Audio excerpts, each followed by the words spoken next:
O capítulo 14. Honrai a vosso pai e vossa mãe, piedade filial, que é um item que vai de 1 a 7 do capítulo. Então, nesse capítulo, nós vamos falar de um determinado, quer dizer, de vários papéis familiares, mas um especificamente, que é a relação dos filhos em relação aos pais, né? Sabeis os mandamentos: não cometereis adultério, não matareis, não roubareis, não prestareis falso testemunho, não fareis agravo a ninguém. Honrai a vosso pai e a vossa mãe. São Marcos 10, 19, São Lucas 18, 20, São Mateus 19, 18 e 19. Honrai a vosso pai e a vossa mãe, a fim de viverdes longo tempo na terra que o vosso Deus vos dará. Decálogo, Êxodo 20, 12. Piedade filial. O mandamento honrai a vosso pai e a vossa mãe é um corolário da lei de caridade e de amor ao próximo, visto que não pode amar o seu próximo aquele que não ama seu pai e sua mãe. Ora, nós todos, há muito tempo, há muitas encarnações, nós temos a noção de que devemos ser bons, quer dizer, oferecer a nossa capacidade de fazer o bem nas relações que nós temos uns para com os outros. Mas essa capacidade, ela tem maior importância quando diz respeito às relações familiares e, mais especificamente, na situação do filho que ama os pais, né? Porque não é possível que eu aceite a lei de caridade, de amor ao próximo, e ser incoerente não agindo de tal forma em relação ao meu pai e à minha mãe. Honrar, no entanto, encerra um dever a mais para com eles, o da piedade filial. Bem, eu gosto de explorar da melhor forma possível o sentido dessa palavra piedade. Então, isso que está sendo dito aqui significa que nós devamos ter pena dos nossos pais? E se é isso, por que disso? O porquê disso? Então, nós compreendemos que muitas vezes nós fazemos um uso de determinados termos que o senso comum, às vezes, deturpa um pouco, né?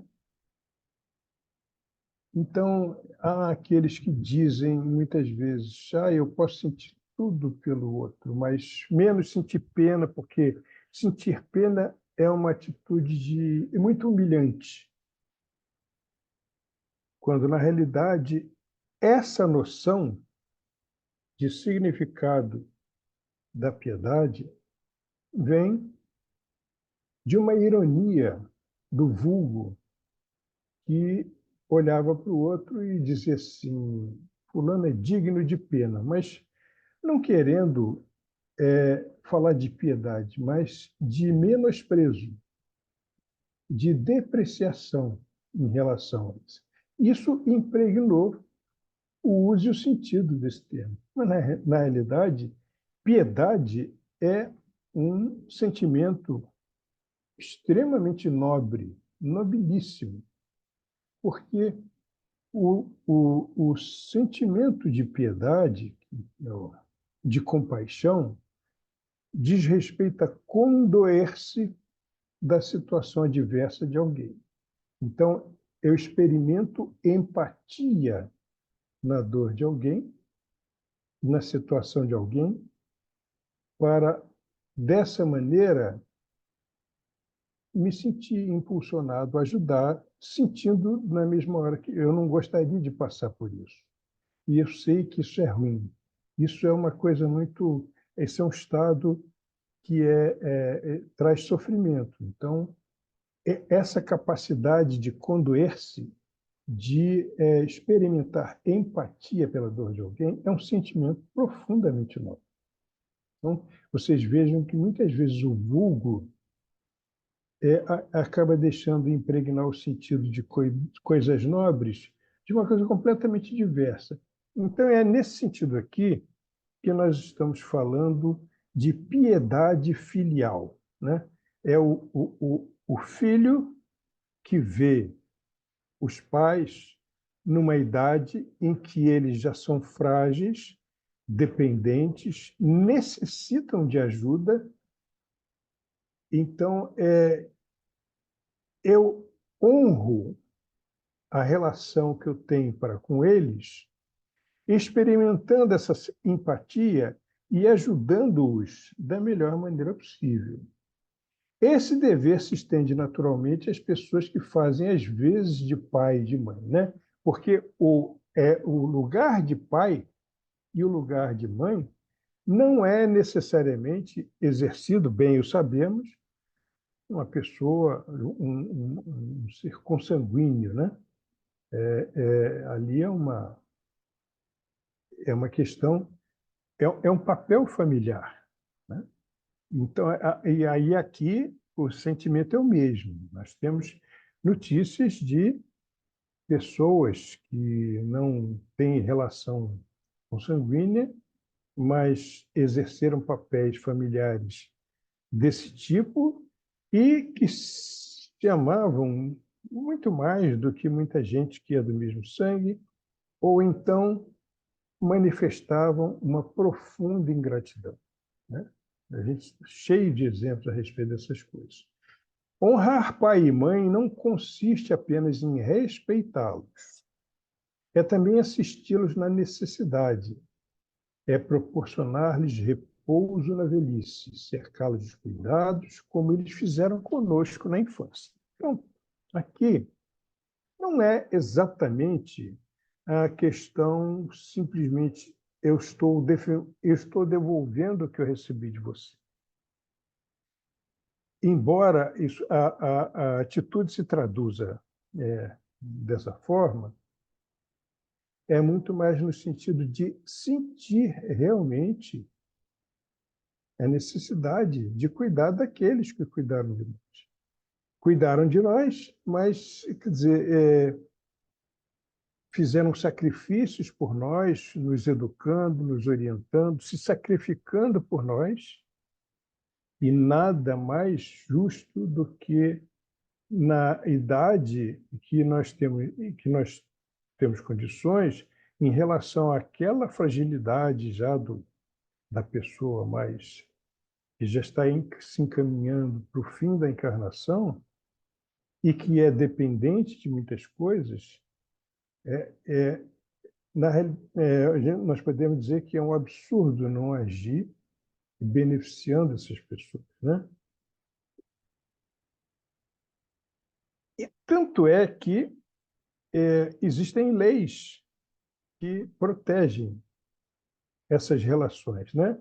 Aqui a gente tem o artigo 299 da Constituição Federal, que obriga pais a cuidar de filhos pequenos e filhos maiores a cuidar de pais idosos. Isso é uma lei, né?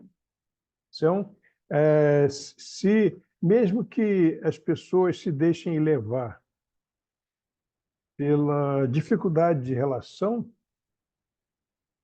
que tem para com os seus familiares, se deixem levar por aqueles sentimentos cuja origem, bem o sabemos, é de experiências anteriores, quando falhamos nesse sentido, estamos agindo contra a lei, né?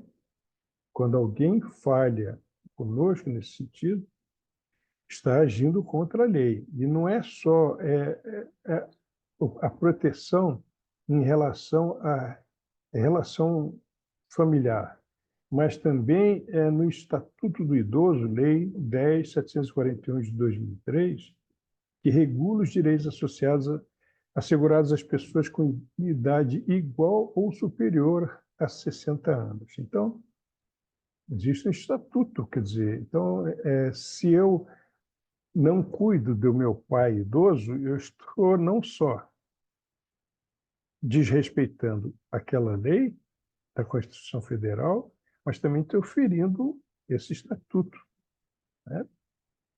E existe a lei de Deus, evidentemente, quer dizer, que tem um sentido muito mais, é, muito acima e incorruptível em relação a essas coisas.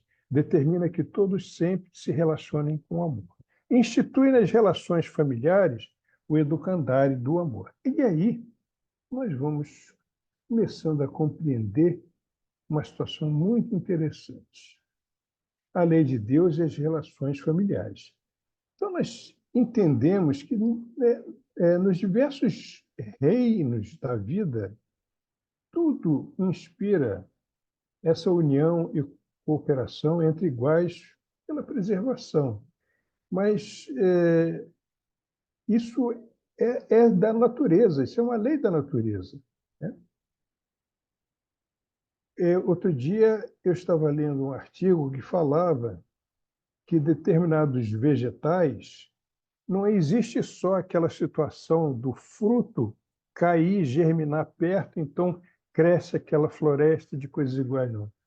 Existem livros de pesquisadores que provam a interligação entre aqueles vegetais se, se beneficiando, se ajudando. Então, essa situação de mútua cooperação atravessa os reinos da natureza.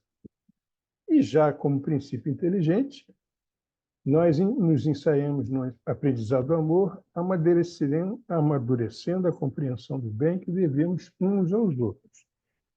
Então, a gente entende que, independentemente de quem sejamos, da nossa índole, do nosso modo de ser, enfim, da maneira como nós nos comportamos, se temos sentimentos bons ou não uns para com os outros, nós vemos nas relações familiares uma estrutura que propicia a harmonia, propicia a paz, propicia a proteção, a preservação, o auxílio mútuo. Então, isso é como se nós nos integrássemos a uma lei natural, não por convenção social, mas respondendo à própria natureza. Alguns pais, é certo, descuram de seus deveres e não são para os filhos o que devem ser. Mas nunca compete aos filhos puni-los por isso. Não lhes compete censurá-los porque talvez hajam merecido que aqueles fossem quais se mostram. Então, nós temos todos vários exemplos da ingratidão filial em relação a determinados pais, né? E aqui a gente vê o seguinte: exemplos de que todos temos notícias sobre os problemas de relação familiar, os papéis familiares, pais e filhos que se maltratam. Há algum tempo atrás, nós tivemos notícias de uma coisa que, infelizmente, não é rara, de um pai que, depois de um determinado tempo, já tinha um filho, já era adolescente, esposa e filho. Mas, na adolescência do filho, ele conheceu outra mulher e simplesmente abandonou. Desfez a família original e foi embora. Esse filho, mesmo antes da fase adulta, ele foi buscar trabalhar.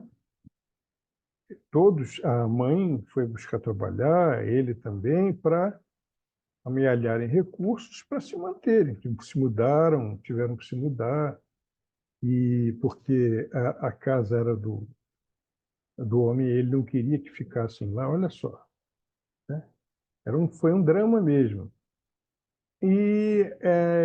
Na época, não se falava em buscar um auxílio legal, ou por ignorância, ou seja lá por que for, mas o fato é que esse filho e essa mãe se sacrificaram muito, mas conseguiram aos poucos se estabilizar, foram melhorando, melhorando, melhorando, e vida que segue. Tiveram outra vida, e esse pai, depois de alguns anos, surgiu a notícia de que ele tinha contraído um câncer, estava hospitalizado e não estava nada bem. E esse filho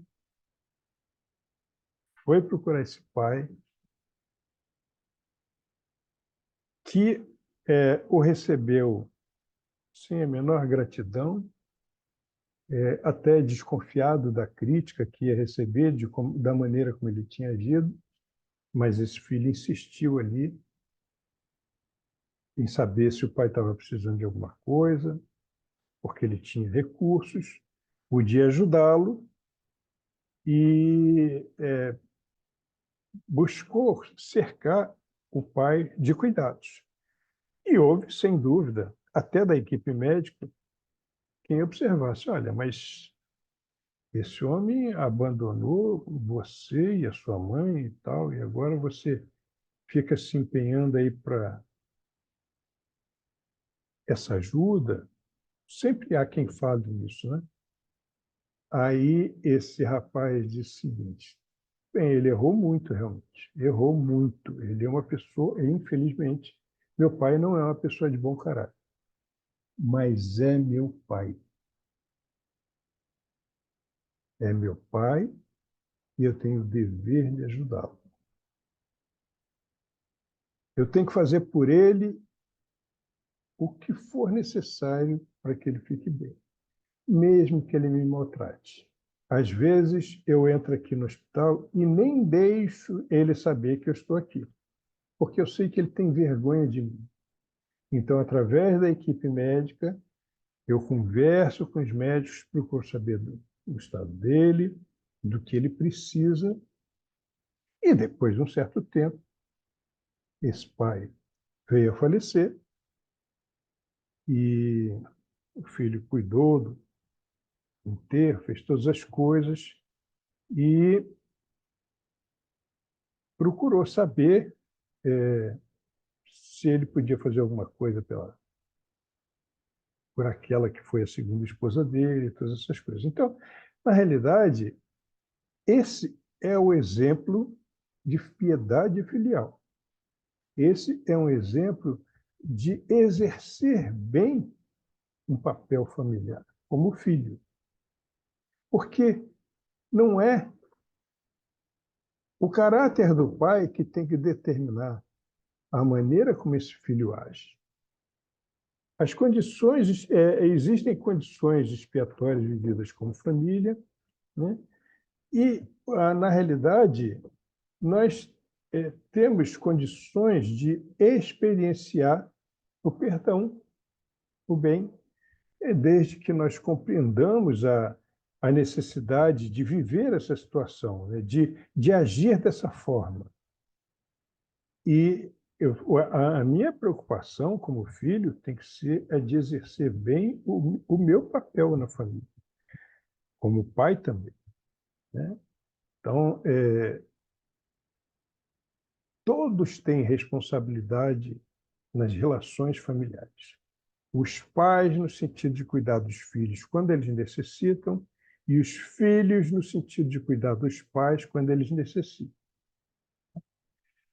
Então,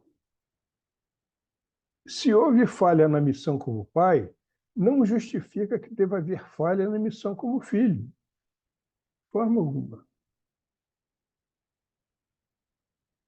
É claro, é preciso um certo, eu diria, um certo conhecimento do Evangelho para que se possa agir assim. Mas isso não é de todo verdade, não. Às vezes, isso aí é uma questão que a pessoa traz com ela, né?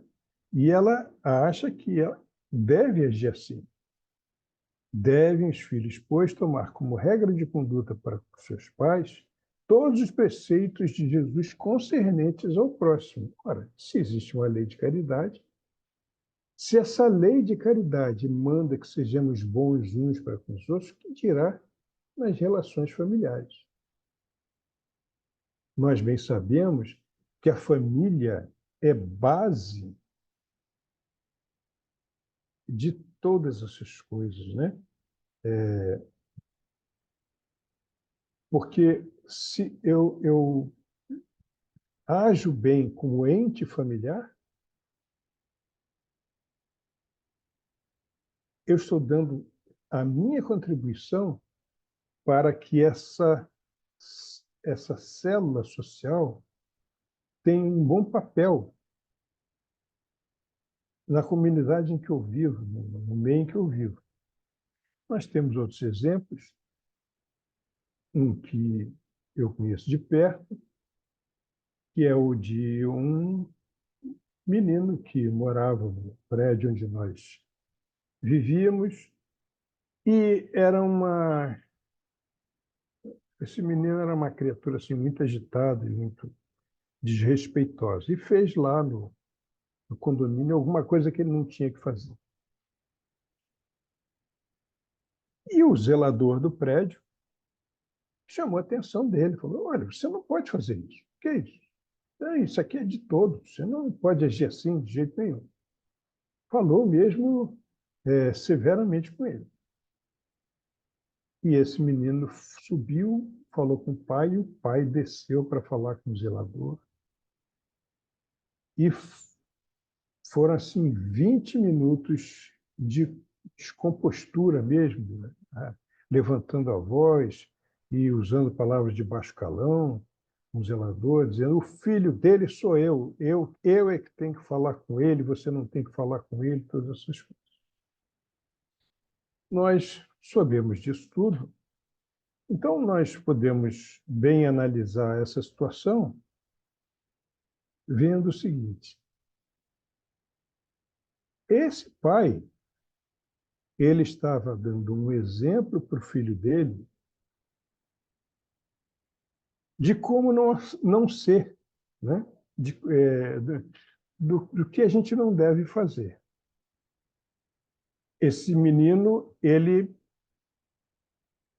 o que ele entendia dessa situação eu posso fazer o que eu quiser que meu pai me defende, porque é o meu pai. Mas é, é a maneira que esse pai propiciou que esse filho entendesse essa situação, principalmente por ter pouca idade, né?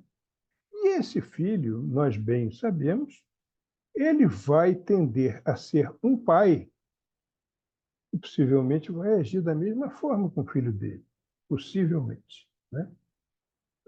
Então, nós entendemos que não basta ser um ente familiar para que a natureza nos dote de capacidades especiais para que tenhamos boas relações no seio da família e da família em relação à sociedade. E aí é que entra a importância do ensino moral como formador de bons seres sociais, e isso tem um reflexo evidente na família, na educação familiar, né? Então, por isso que, mais importante do que qualquer coisa, as pessoas precisam se moralizar e mais, pais devem ensinar a seus filhos o valor dessas coisas. Olha a importância do culto no lar, né?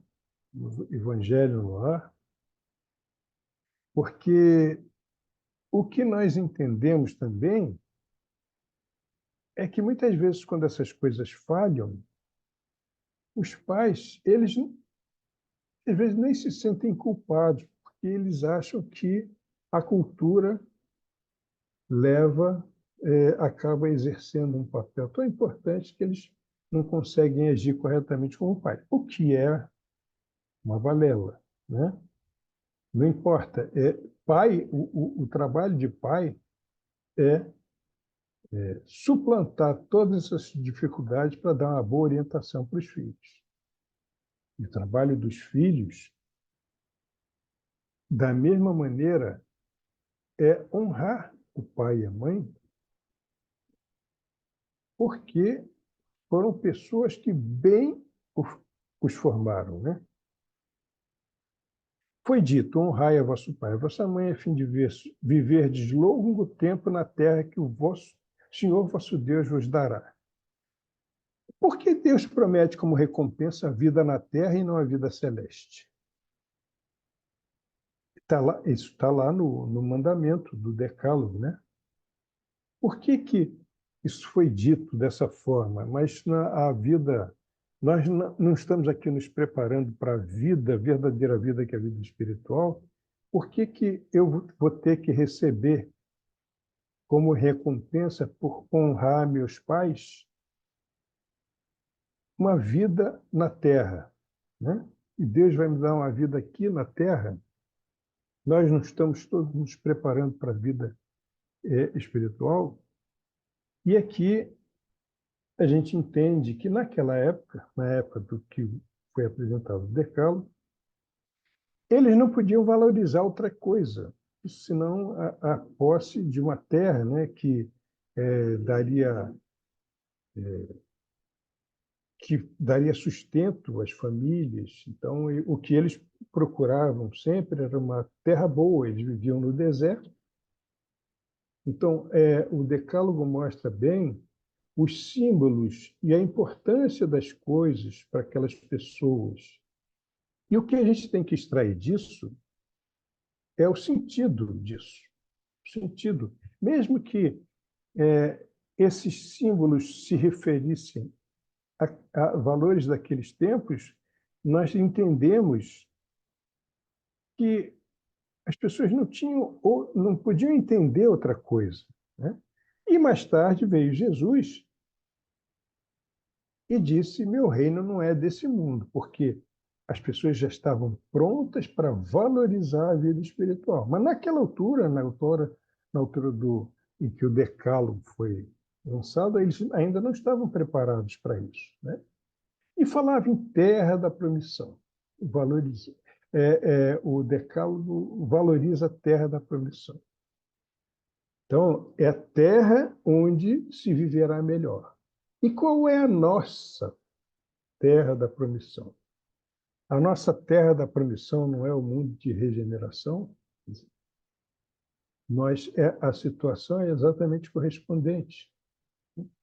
Nós sabemos que, se nós tivermos uma formação moral bem desenvolvida, nós vamos merecer o que para nós é a nossa terra da promissão, que é um mundo novo, onde as regras serão novas, onde o viver será diverso do de hoje em dia, né? Então, é isso que nós devemos compreender disso. 5. Quem é minha mãe? Quem são meus irmãos? E, tendo vindo para casa, reuniu-se aí tão grande multidão de gente que eles nem sequer podiam fazer a sua refeição. Sabendo disso, vieram seus parentes para se apoderarem dele, pois diziam que perdera o espírito. Entretanto, tendo vindo sua mãe e seus irmãos, e conservando-se do lado de fora, mandaram chamá-lo. Ora, o povo se assentaram em torno dele e lhe disseram: tua mãe e teus irmãos estão lá fora e te chamam. Ele lhes respondeu: quem é minha mãe e quem são meus irmãos? E, perpassando o olhar para os que estavam assentados em seu derredor, disse: eis aqui minha mãe e meus irmãos, pois todo aquele que faz a vontade de Deus, esse é meu irmão, minha irmã e minha mãe. Nós entendemos que mais claramente o que Jesus quis dizer com isso, mas essas palavras podem parecer estranhas, né? Porque como Jesus ia julgar que a sua mãe e seus irmãos não fossem importantes, já que ele era benevolente para com todos. A doutrina de Jesus tem como pedra angular a lei de amor e de caridade. Se certas proposições suas parecem em contradição com esse princípio básico, é que as palavras que se lhe atribuem foram mal reproduzidas, ou mal compreendidas, ou não são suas. Então, nós vemos em todas essas situações, nitidamente, uma linha ascensional, evolucionária, em todos esses ensinamentos. Quando nós procuramos entender essas coisas, nós vemos que, na medida em que as criaturas estejam prontas para aceitar determinado ensinamento, esse ensinamento surge, né? E, claro, que quando ele surge, existe muita gente que ainda não consegue compreender isso. E os detratores dessas ideias se aproveitam e, de uma maneira rasa, se prendem a essas questões da palavra para dizer, isso aí não pode ser assim, não tem condição, isso é uma incoerência, tudo isso. E o que Jesus quis dizer? Causa-o de admiração e com fundamento que nesse passo mostrasse Jesus tanta indiferença para com os seus parentes e, de certo modo, renegasse a sua mãe. Seus irmãos realmente pouco o estimavam. Espíritos pouco adiantados não lhe compreendiam a missão. Tinham por excêntrico o seu proceder. Então, nós sabemos das obras psicografadas que os irmãos de Jesus não compreendiam, né? E é muito interessante que nós percebamos que a situação que foi criada para Jesus viver entre nós era correspondente a uma situação comum de vida. Ele não tinha ali, reencarnando com ele, pessoas com exceção de Maria, evidentemente, pessoas, os seus irmãos eram pessoas comuns, eram comuns e tinham lá os problemas deles. Eles não entendiam por que Jesus não se dedicava fortemente ao trabalho, porque Maria houve oportunidade que ela teve que cuidar de 10 filhos. Eu tinha os filhos que José trouxe do casamento anterior e tinha os filhos que nasceram por ela. Então, ela tinha que cuidar de muita gente, então eles não entendiam como é que Jesus não contribuía, não podia contribuir assim, de uma maneira com um trabalho, e não fosse como os irmãos que se empenhavam ali. Mas Jesus procurava explicar, explicava claramente que ele tinha uma missão e ele tinha que cumprir essa missão. Mas isso nem sempre era compreendido, não só pelos seus irmãos, e até mesmo pela sua mãe, nessa altura, que Maria o amava como filho que ele era, mas não entendia muito bem, né? Ninguém ousaria contestar a ternura que lhe dedicava, embora ela também não fizesse exatamente ideia exata da missão do filho. Então, nós entendemos o seguinte, que não importa a situação que se encontre, nós temos que bem exercer o nosso papel familiar. Se em família existe um irmão que ele não age corretamente, claro, ninguém deve concordar com os erros que ele comete, mas ele não deve, nós não devemos deixar de considerá-lo como o irmão que ele é, amá-lo e ajudá-lo da melhor forma possível. Então, essa é a importância de compreender bem o papel familiar. Família é uma coisa muito importante. Mas, e que família, né? Nós vamos ver aqui. Jesus apenas aproveitou a ocasião para precisar a diferença existente entre parentela corporal e parentela espiritual. Então, quando ele dizia quem é minha mãe, quem são meus irmãos, esses aqui também são minha mãe, meus irmãos, minha irmã, porque eles também são minha família. E quem faz a vontade de Deus é também a minha família. Isto é, quem age coerentemente em relação às leis do Criador integra a mesma família. E isso, como é que nós entendemos isso? Nós devemos buscar entender isso de uma maneira bem mais profunda, porque nós estamos encarnados aqui nesse planeta degredo, vivemos aqui nessa situação de provas e expiações, e nós estamos, às vezes, muito presos a determinadas convenções, né? Mas o sentido de família, nós vimos que, com relação à consanguinidade, embora a consanguinidade, a questão dos pais que cuidam dos filhos ou aqueles que ocupam o lugar de pais, faz com que nós nos sejamos obrigados a cuidar deles, esse sentido familiar se amplia de acordo com a maneira como nós compreendemos o sentido da família. A família consanguínea, a família espiritual e a família universal.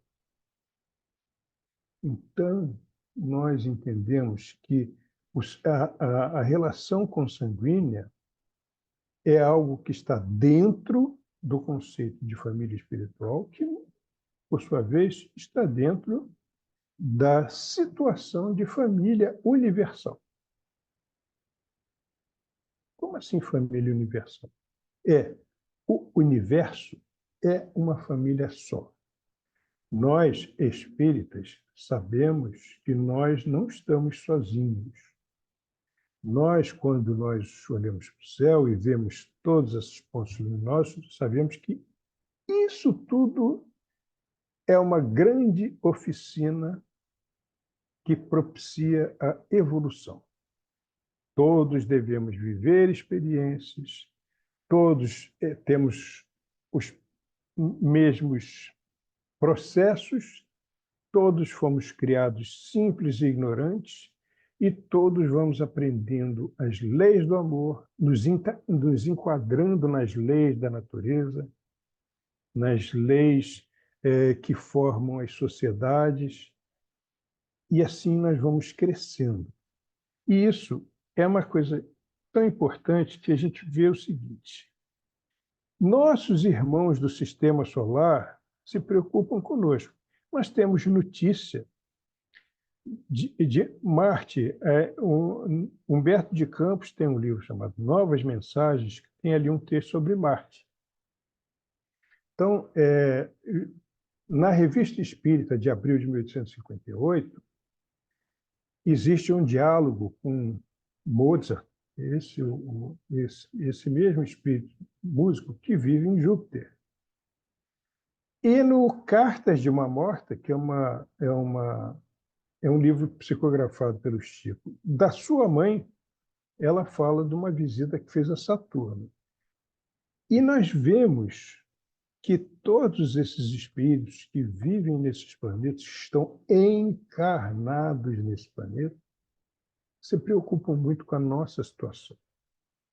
Com relação a esse livro sobre Marte, Humberto de Campos, ele começa o texto ele falando que, na mesma maneira como às vezes nas férias a gente vai para outro lugar, faz uma viagem para outros lugares, os espíritos na espiritualidade, na erraticidade, muitas vezes eles vão a outros lugares, outros planetas,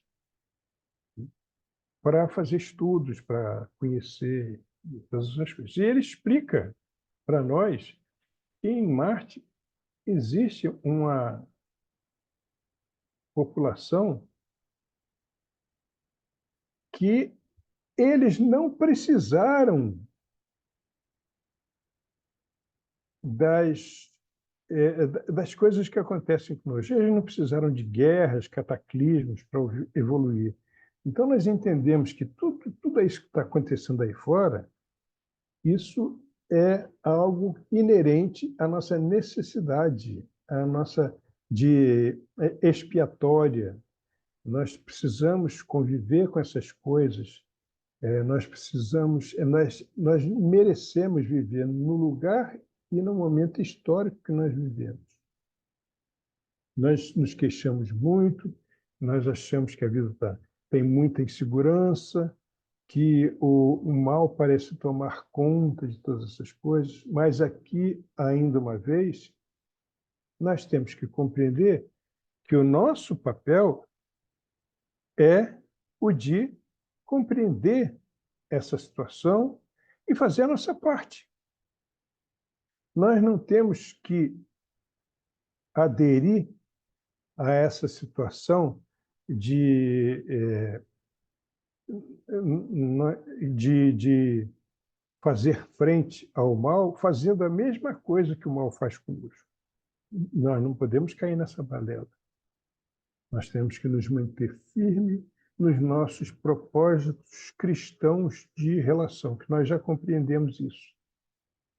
Não há nada de revide, nada de poluir a nossa mente com esses pensamentos de revolta, de vingança, de represália. Não, isso não nos faz bem, de forma alguma.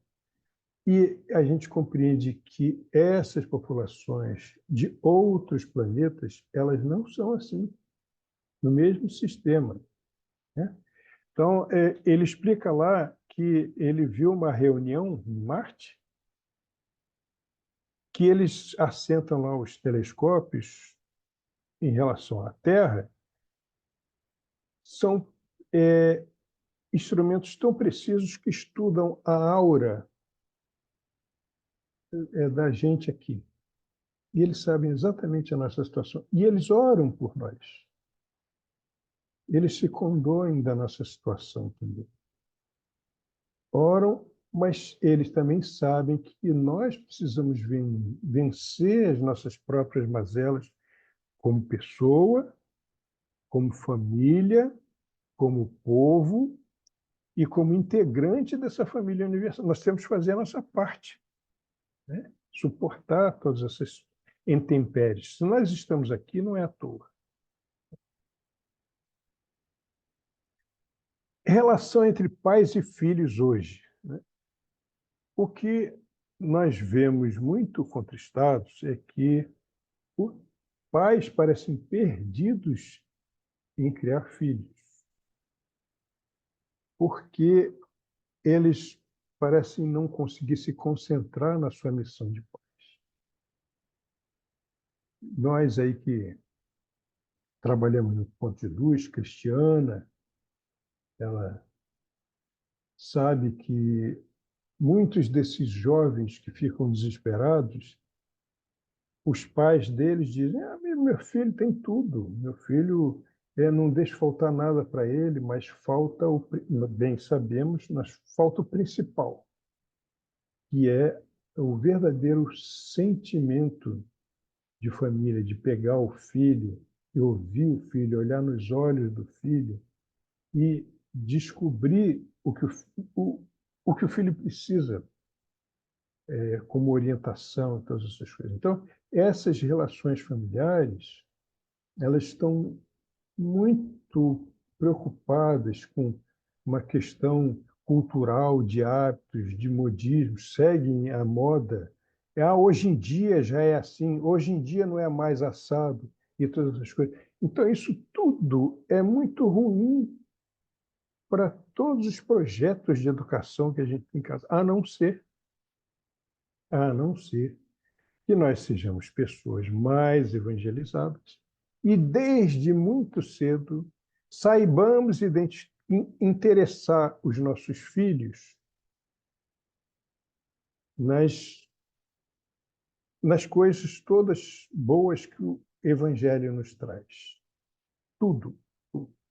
Nós temos exemplos muito bons. No centro mesmo, esses evangelizadores, os pais que deixam lá as crianças, essas crianças, elas são diferentes, porque elas recebem uma orientação dos pais, elas são evangelizadas na casa. E Luísa fala das pessoas lá da evangelização na convivência, elas absorvem aquelas lições, elas consideram todas aquelas coisas. Então, na realidade, é um esforço que é feito por amor. Isso faz toda a diferença.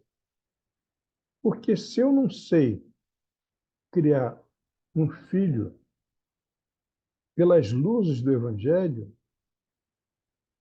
eu também não posso esperar muito que ele honre a minha condição de pai quando eu estiver velhinho, porque ele já veio sem subsídios. E se eu não, no momento de eu ser pai, eu não trouxe para ele essa oportunidade de desenvolvimento, isso lá na frente vai faltar, né? É isso que a gente tem que entender. Todos se esforçam, todos procuram fazer tudo o que é necessário para que todos cresçam. Então, a gente põe aqui os dizeres de Emmanuel, no número, o texto 136, Filhos do Fonte Viva, em que ele diz: não nos esqueçamos que o filho descuidado, ocioso ou perverso é o pai inconsciente de amanhã e o homem inferior que não fruirá a felicidade doméstica. Então, entendamos todos que nós temos, cada qual, o próprio papel nessa organização, que é a família. Então, cada um de nós, dependendo da idade, deve buscar exercer bem o seu papel. Isso? Então, é o que nós teríamos a dizer. Nós vamos devolver a palavra à Cristiana, agradecendo a atenção de vocês. Excelente